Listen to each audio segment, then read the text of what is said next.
Well, Ukraine has launched a drone attack on the Russian capital, Moscow, forcing flights to be diverted from the Vnukovo International Airport. There were at least 5 drones reportedly used in the attack, which happened earlier today. It reportedly targeted locations in the wider region around the capital. Ukraine has not claimed responsibility for the alleged attack, but the attack has affected flights from Turkey, the United Arab Emirates, as well as Egypt.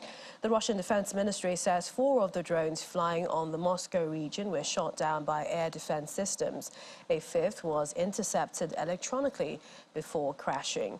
Russian media said one of the drones crashed in the town of Kibinka, which is roughly 36 kilometers from Vnukovo Airport in the southwest of the city. Another was reportedly shot down near the village, also near the airport. Well, staying in Russia, armed masked men have attacked and seriously injured a prominent female Russian journalist and lawyer in the region of Chechnya this morning, forcing their car to stop. Elena Milashina, a well-known journalist for the Novaya Gazette newspaper, was traveling to the Chechen capital, Grozny, from the local airport with Alexander Nemov, a lawyer, when they were attacked. Rights groups say Milashina and Nemov, who had planned to attend a court hearing in the case of a woman they believed was being unjustly persecuted for political reasons, are being transferred to a hospital in a neighboring region.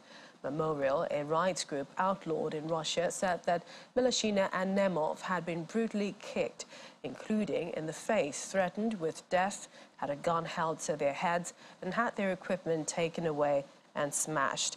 There was no immediate comment on the incident from the authorities in Chechnya, a mainly Muslim southern region ruled by Ramzan Kadyrov, a close ally of President Vladimir Putin, who rose to power after 2 bloody wars that followed the 1991 Soviet breakup. The Russian President Vladimir Putin is attending the Shanghai Cooperation Organization summit in India, where he affirms Russia will continue to oppose Western sanctions following Moscow's invasion of Ukraine. Mr. Putin backed trade accords between SCO nations in local currencies, seen as an attempt to blunt sanctions. The 2023 SCO summit is taking place virtually under India's leadership.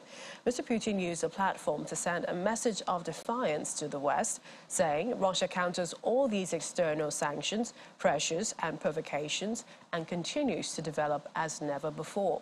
He has made several public appearances since the Wagner mercenary group staged a short-lived mutiny in late June, but this was the first time he had been seen with a group of international leaders.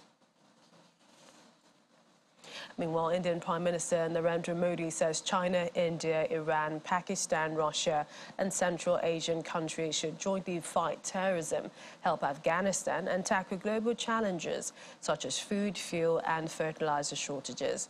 Mr. Modi, who's hosting the virtual summit of the Shanghai Cooperation Organization at the Eurasian Political and Security Group, seeks to expand its influence by accepting Iran as a member. Russian President and China's President and also leaders of 4 Central Asian countries took part in the online proceedings, as well as Iranian President Ibrahim Raisi. Iran is due to join as the 9th member on Tuesday, and Belarus will sign a memorandum of obligations which will lead to its membership later.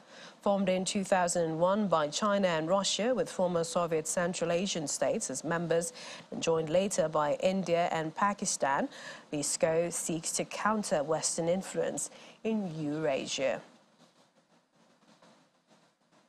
Russian shelling has wounded at least 31 people, including 9 children, in the small town of Pervomaysky in Ukraine's northeastern Kharkiv region today. That's according to officials. Oleh Snubukov, the Kharkiv region's governor, said on a Telegram messaging app that the shelling took place at 13:35 Kyiv time and several cars were on fire. He said the windows of 8 multi-story buildings were smashed. He posted several pictures of the building with smashed windows, dark smoke, clouds, charred trees and an overturned car. Andriy Yermak, head of Ukrainian President Volodymyr Zelensky's office, said as well that they know of a significant number of wounded.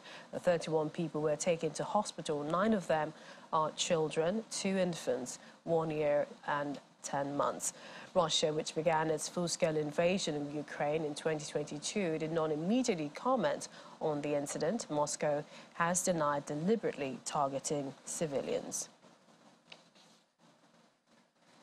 In other news, NATO has decided to extend Secretary-General Jens Stoltenberg's contract by a further year, opting to stick with an experienced leader as war rages on the alliance's doorstep rather than try to agree on a successor.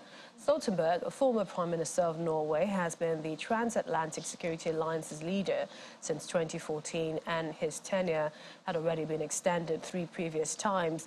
The decision means continuity at the top of NATO as its 31 members grapple with the twin challenge of supporting Ukraine and repelling Moscow's invasion while avoiding a direct conflict between NATO and Russian forces. 64-year-old Stoltenberg is widely seen across the alliance as a steady leader and patient consensus builder.